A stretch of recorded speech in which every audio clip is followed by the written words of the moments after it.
नमस्कार दोस्तों, आपके अपने चैनल हमारे संस्कार में आपका बहुत बहुत स्वागत है। आज हम आपके लिए लेकर आए हैं चैत्र मास के शुक्ल पक्ष में पड़ने वाली अंगार की चतुर्थी और विनायक चतुर्थी की कथा। लेकिन उससे पहले अगर आप हमारे चैनल पर नए हैं और अभी तक आपने चैनल को सब्सक्राइब नहीं किया है तो आप सभी से हाथ जोड़कर निवेदन है, प्लीज़ हमारे चैनल को सब्सक्राइब करें, वीडियो को लाइक करें, ज़्यादा से ज़्यादा शेयर करें, बेल आइकन को भी दबाना ना भूलें ताकि हमारी आगे आने वाली हर वीडियो की जानकारी आपको नोटिफिकेशन के जरिए मिल जाया करे। गणपति भगवान की कृपा आप सभी पर हमेशा बनी रहे। कमेंट्स बॉक्स में जय हो गणपति बप्पा की, हर हर महादेव लिखना ना भूलें। आपका ये छोटा सा प्रयास हमारी बहुत मदद करता है। अपना प्यार और सहयोग हमें ऐसे ही प्रदान करते रहें। अब हम आपको पहले बताए देते हैं कि इसे अंगार की चतुर्थी क्यों कहा जाता है। अंगार की चतुर्थी का संयोग तब बनता है जब मंगलवार के दिन चतुर्थी तिथि लगती है और इसे बहुत ही शुभ और फलदायक माना जाता है। हमारे भारतीय परंपरा के अनुसार, हमारे हिंदू धर्म और सनातन धर्म के अनुसार चंद्र मास में 2 बार चतुर्थी पड़ती है। भगवान गणेश जी का जन्म भी चतुर्थी तिथि को ही हुआ था, इसीलिए यह तिथि भगवान गणेश को समर्पित है। अमावस्या के बाद आने वाली शुक्ल पक्ष की चतुर्थी तिथि को विनायक चतुर्थी कहा जाता है, लेकिन अगर यह मंगलवार के दिन शुरू हो तो इसे अंगार की चतुर्थी कहा जाता है। पूर्णिमा के बाद आने वाली कृष्ण पक्ष की चतुर्थी तिथि को संकष्टी चतुर्थी कहते हैं।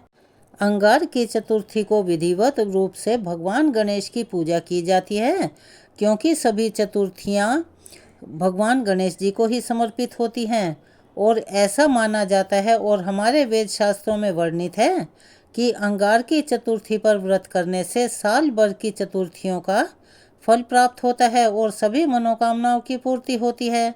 और ऐसा माना जाता है कि अंगार की चतुर्थी के दिन गणेश जी का स्वरूप 4 मस्तक वाला और 4 भुजाओं वाला होता है। गणेश जी के इस स्वरूप को संकट मोचन गणेश कहा जाता है। और यह भी कहा जाता है कि अंगारक अर्थात मंगल देव ने गणेश जी की कठिन तपस्या की थी, जिससे प्रसन्न होकर गणपति ने उसे वरदान दिया था कि जिस दिन चतुर्थी तिथि मंगलवार को पड़ेगी उसे अंगार की गणेश चतुर्थी के नाम से जाना जाएगा। अब हम आपको बताते हैं कि अंगार की चतुर्थी का महत्व क्या है। अंगार की चतुर्थी के दिन गणेश पूजा के साथ साथ हनुमान जी की पूजा करने से भी विशेष लाभ प्राप्त होता है। साथ ही इस दिन सिंदूर से तिलक लगाने पर मंगल दोष भी दूर होता है और कुंडली में मंगल की स्थिति हमेशा शुभ फल देने वाली बनी रहती है। ऐसा मान्यता है कि अंगार की चतुर्थी के दिन श्रद्धा भाव से व्रत रखने पर भगवान गणेश उन सभी भक्तों के सभी कष्ट व विघ्न दूर कर देते हैं, क्योंकि इनका नाम संकटहर्ता और विघ्नहर्ता है और सुख शांति और समृद्धि का आशीर्वाद देते हैं। भगवान गणेश न सिर्फ सभी देवताओं में सबसे ऊंचे माने जाते हैं, बल्कि यह बुद्धि, विवेक और बल के स्वामी भी हैं। सभी तकलीफों और दुखों को हरने के लिए विघ्नहर्ता गणेश का अंगार की चतुर्थी व्रत काफ़ी प्रचलित है और सभी लोग इसे रखते हैं। अब हम आपको बताने जा रहे हैं भगवान गणेश का मंत्र क्या है। गजाननं भूतगणादिसेवितं कपित्थजम्बूफलचारुभक्षणम् उमासुतं शोकविनाशकारकं नमामि विघ्नेश्वर पादपंकजम। यह गणेश जी का मंत्र है। इसे अपनी क्षमता के अनुसार आप चतुर्थी के दिन अवश्य ही जप करें। अंगार की चतुर्थी की पूजा विधि और व्रत के नियम क्या हैं। अंगार की चतुर्थी व्रत करने वाले ब्रह्म मुहूर्त में स्नान ध्यान आदि से निवृत्त होकर ओम गंग गणपति नमः मंत्र का जाप करते हुए व्रत का संकल्प लें और साथ में ही लाल रंग के वस्त्र धारण करें, क्योंकि भगवान गणेश को लाल रंग अति प्रिय है और इससे मंगल ग्रह की स्थिति भी मजबूत होती है। अगर कोई व्रत नहीं भी रख पा रहा है, उसकी शारीरिक स्थिति या कोई परेशानी है तो गणेश जी की पूजा अवश्य करनी चाहिए। पूजा करने वाले भक्त को पूर्व या उत्तर दिशा की ओर मुख करके विधि विधान के साथ भगवान गणेश जी की पूजा करनी चाहिए। भगवान गणेश जी की पूजा में उनकी प्रिय चीज़ें जैसे कि दूर्वा यानी कि दूब, धूप, दीप और मोदक या मोतीचूर के लड्डू अर्पित किए जाते हैं। इसके बाद गणेश चालीसा, गणेश स्तोत्र या गणेश अथर्वशीर्ष का पाठ कर सकते हैं, जो कि इस दिन काफ़ी पुण्य देने वाला और फलदायी माना जाता है। लेकिन एक बात का ध्यान विशेष रखें कि गणेश जी की पूजा में तुलसी का प्रयोग भूलकर भी ना करें और पूजा करने के पूरे दिन ओम गं गणपते नमः का मंत्र जाप करते रहें। साथ ही आप व्रत के नियमों का पालन करते हुए फलाहार कर सकते हैं। चांद निकलने से पहले भी भगवान गणेश जी की पूजा करें और गणपति की प्रतिमा या इस तस्वीर पर धूप दीप फल फूल के साथ नैवेद्य अर्पित करें। गणेश जी को चंदन का टीका लगाएं और लड्डुओं का भोग लगाएं। अब हम आपको सुनाने जा रहे हैं अंगार की चतुर्थी पर सुनी जाने वाली दो पौराणिक कथा। एक समय की बात है कि भारद्वाज महर्षि की सलाह पर पार्वती मालिनी ने 7 वर्षों तक सूर्य देव के पुत्र सवन का पालन पोषण किया था। कुछ समय बाद जब वह महर्षि के पास उस लड़के को लेकर पहुंची तो उन्होंने उसे उनका पुत्र बताया। पार्वती मालिनी की यह बात जानकर महर्षि खुश हो गए और उसे अपने बेटा मानकर उस लड़के को वेद तथा अन्य शास्त्रों का ज्ञान दिया। इतना ही नहीं, उन्होंने लड़के को गणपति मंत्र की दीक्षा भी दी और उस लड़के को भगवान गणेश जी की उपासना करने की आज्ञा दी।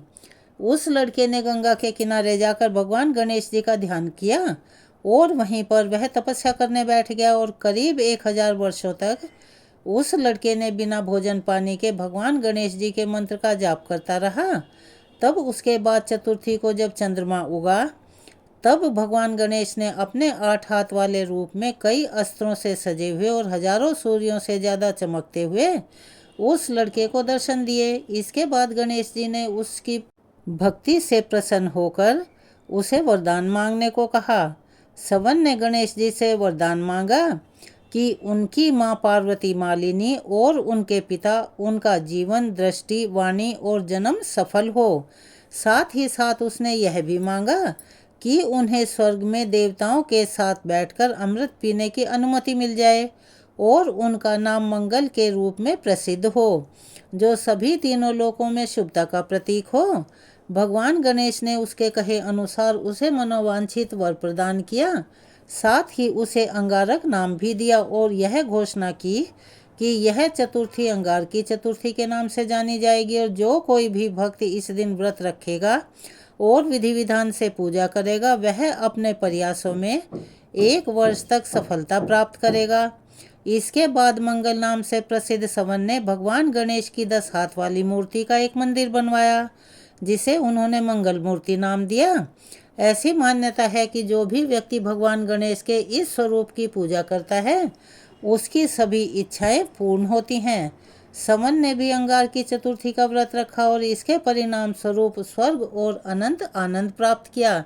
हे गणपति महाराज, जिस तरह से आपने सवन को एक इतना शुभ नाम दिया और उसकी भक्ति से प्रसन्न होकर उसे वरदान दिया, उसी तरह अपने सभी भक्तों को इस कथा को कहने वाले, सुनने वाले और हुंकारा भरने वाले सभी पर अपनी कृपा हमेशा बनाए रखना।